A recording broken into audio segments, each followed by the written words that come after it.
who thought it a noble idea to lie down in the middle of the street and sleep. For 4 hours, no one bothered him, but let him lie on the road as though he were an enchantment. This became newsworthy, and soon helicopters hovered above, hosing his curled torso and thick legs, and spotlights televised the world over.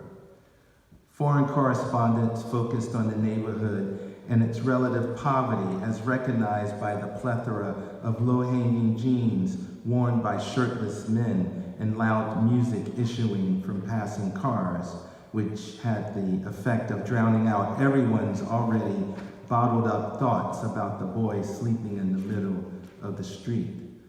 Others jumped in front of cameras, seizing an opportunity to be seen by their relatives on the other side of town because they had run out of minutes on prepaid cell phones.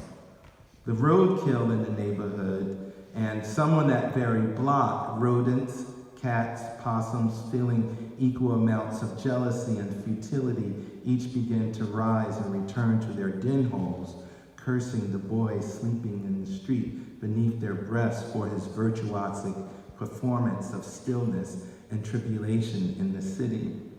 The drug-addicted men and women leaning into doorways like art installations were used to being ignored, but they too felt affronted by the boy sleeping in the street and folded their cardboard homes. For the first hour, he practiced not breathing. For 10 seconds, he would hold his breath, and then he practiced longer sets of minutes during the next 3 hours until he was unable to stretch out his non-breathing for whole hunks at a time. When his breathing returned, it was so faint, his chest and shoulders barely moved. Infinitesimal amounts of life poured out of him, but no one noticed. The police cordoned off his body and after some time declared him dead because they had only seen black men lying prone on the street as corpses, but never as sleeping humans.